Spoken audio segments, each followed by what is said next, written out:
कैसे भोगते हैं। एक गांव में एक किसान रहता था।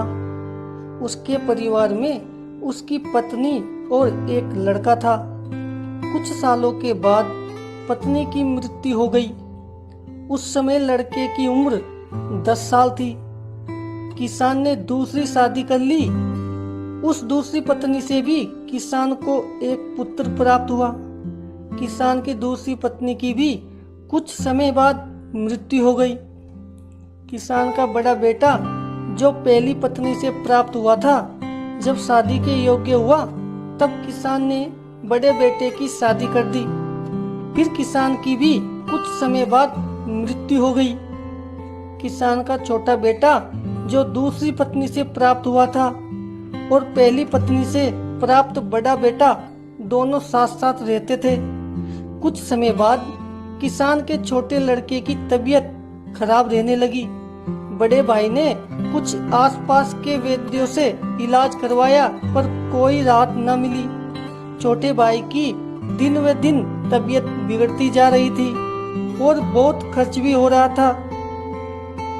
एक दिन बड़े भाई ने अपनी पत्नी से सलाह की कि यदि ये छोटा भाई मर जाए तो हमें इसके इलाज के लिए पैसा खर्च न करना पड़ेगा और जायदाद में आधा हिस्सा भी नहीं देना पड़ेगा।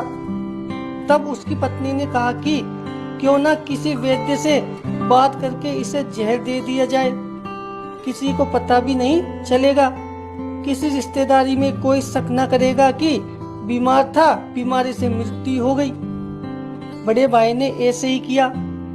एक वैद्य से बात की कि आप अपनी फीस बताओ, ऐसा करना मेरे छोटे बीमार भाई को दवा के बहाने से जहर दे देना। वैद्य ने बात मान ली और लड़के को जहर दे दिया और लड़के की मृत्यु हो गई। उसके भाई भाभी ने खुशी मनाई कि रास्ते का कांटा निकल गया, अब सारी संपत्ति अपनी हो गई। उसका अंतिम संस्कार कर दिया गया।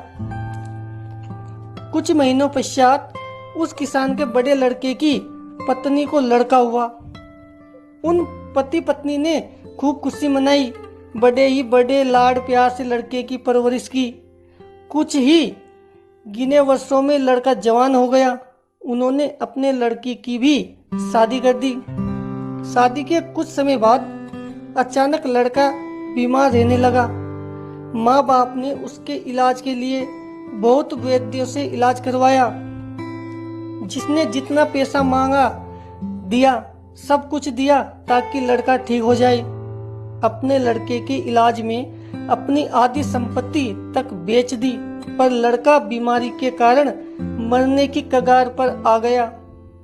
शरीर इतना ज्यादा कमजोर हो गया कि अस्थि पंजर शेष रह गया था।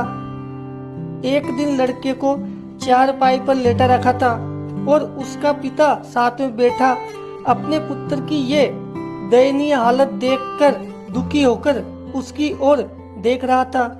तभी लड़का अपने पिता से बोला कि भाई, अपना सब हिसाब हो गया, बस अब कफन और लकड़ी का हिसाब बाकी है, उसकी तैयारी कर लो।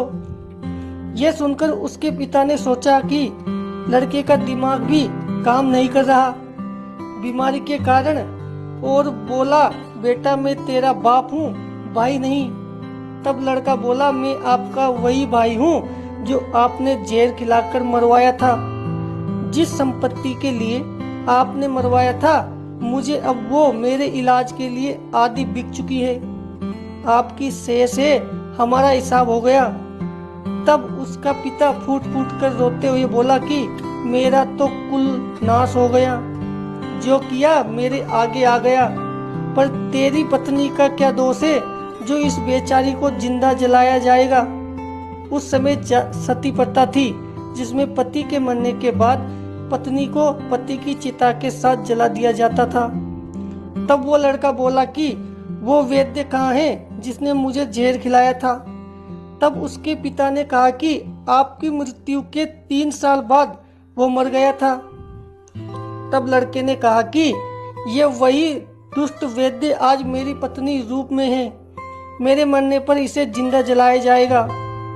हमारा जीवन जो उतार चढ़ाव से भरा है, इसके पीछे हमारे अपने ही कर्म होते हैं।